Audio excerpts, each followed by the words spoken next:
Hi, and welcome back to day 3 of the summer solstice retreat.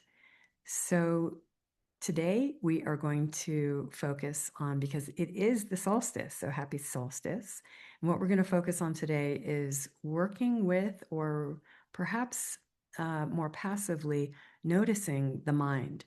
So, in our model so far, we've gone over the physical posture and we found a way to sit with ease or lie down with ease. We noticed yesterday the breath, or the speech patterns that we may use with ourselves, or habitual speech patterns that we use with others. And so today we are working with the mind element. And this is really where we get into sort of the gist of the meditation practice. And the reason we focus on this on the solstice is that when we are more aligned, when the sun is aligned like this at its solstice point, where the day and the night are equal, there are more possibilities for us to tune in to whatever messages want to be known, whatever our inner wisdom or our higher self, or whatever you name your divine aspect. There's more possibility for that to come through on days like today. And this, again, is like a portal or a gateway that opens for the next 3 months until we come to another equinox. And so it's a perfect time to spend some time meditating, to reignite your meditation practice, or to establish one if you don't already have one. So this is something I do on a daily basis. I have done this for over almost 35 years now. And it's kind of like brushing my teeth. Like, I would feel really bad if I walked out the door without doing this, because it's a way of sort of like, what's coming to mind is like mental floss. It's kind of like keeping some cleanliness in my mind stream.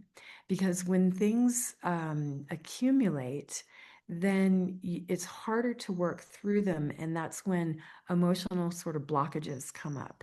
And so by meditating on a regular basis, we become more attuned to what's going on for us as our lives unfold. So there are seasons in life. And sometimes we may wake up and have a little inkling of like, oh yeah, this kind of pattern has been going on for a few months now. And we may not realize it in the moment as it's happening, because it's, kind of slowly building. But then if we do have a practice of checking in with our mind on a regular basis, we'll pick up on these trends that are happening. And we can start to notice, is this a trend that is supporting me in my life? Or is this destructive? Is this a trend that is kind of leading me nowhere and wasting my time? And so we allow ourselves a few minutes each morning or evening, and we allow ourselves this time to check in and see, how are things? What's going on in my life right now? What's going on in my mental state, in my emotional world, in my relationships, in my career path, in my spiritual development, if that's something that's important to you. And if you're here, I suspect it is. So we allow ourselves the time and the focus to be able to dive into this relationship with our mind on a regular basis. And so today we are going to just have a simple introduction to the sitting meditation practice.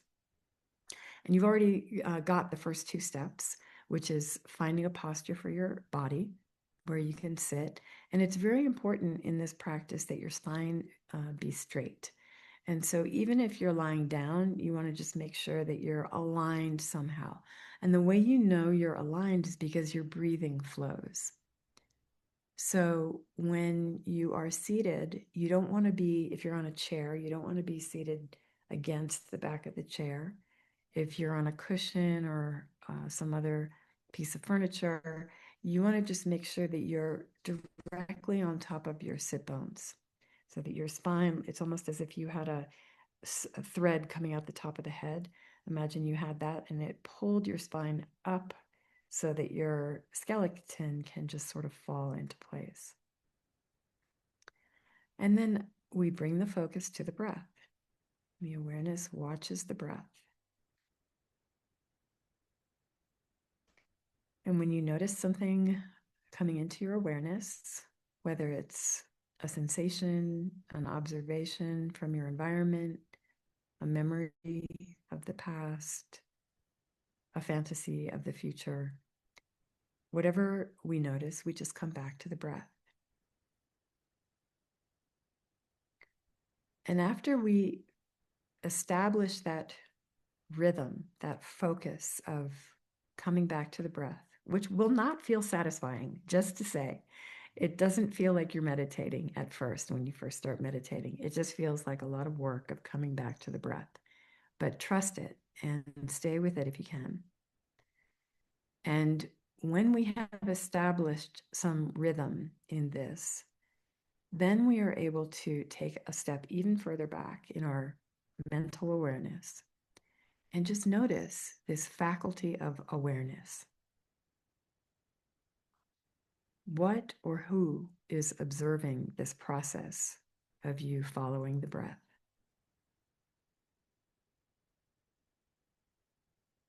And just that slight shift of attention as you searched for the answer to that question, that slight shift brought you into awareness.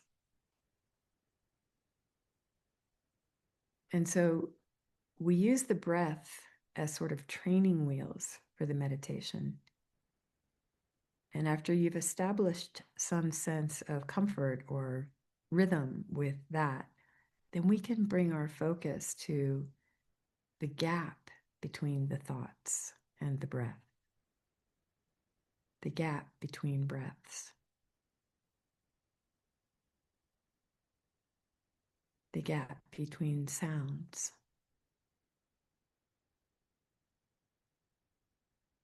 And we can just be with ourselves,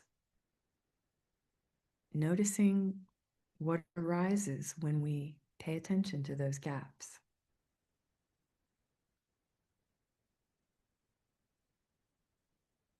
It may be nothing. It may be peaceful. Or it might induce anxiety. We don't know.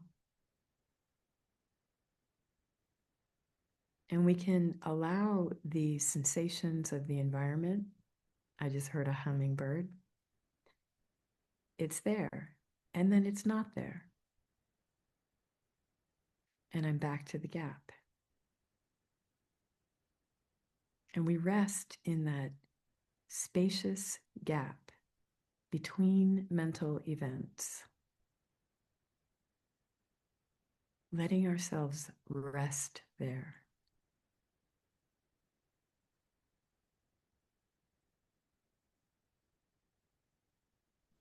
If at any point you get lost or confused, you can always resume following the breath. This is, as I said, a sort of training wheels. It's a nice, easy way to have some support to bring you back.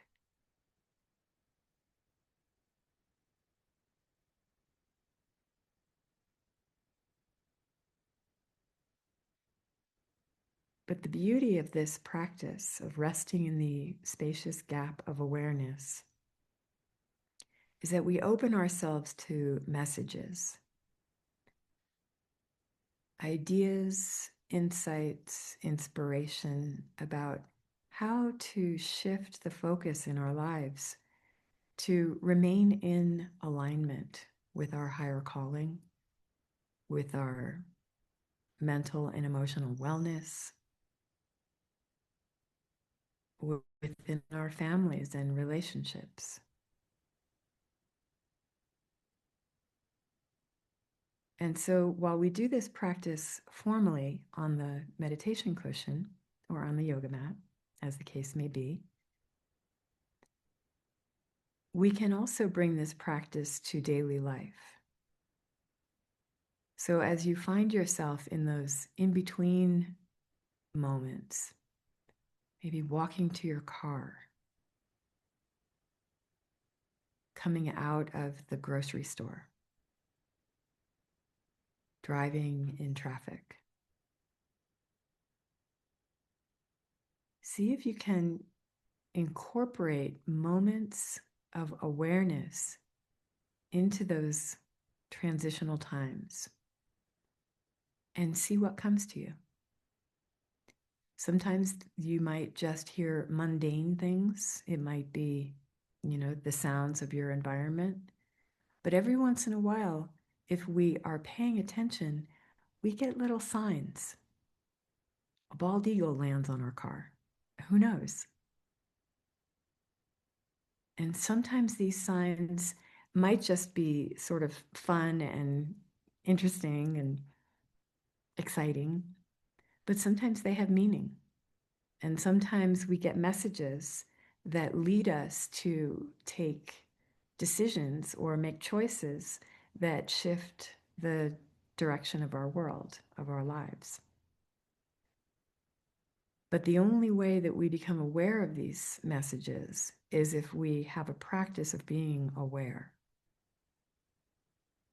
And the more we do this practice, the easier it becomes to kind of tune in on a spontaneous basis out in daily life. And that's why this practice of meditation is so powerful, because it primes us to be available for the messages that want to come and shape our lives for us. So I wish you a happy longest day of the year if you're in the northern hemisphere. If you're in the southern, I suppose it's the shortest. Or no, I guess it's equal. Oh, sorry. Yeah, it's equal for everyone. I appreciate you being here with me, and I look forward to checking in with you tomorrow about the next stage of our journey, which is the quality of our practice. So thank you so much for being here. Take care. Bye.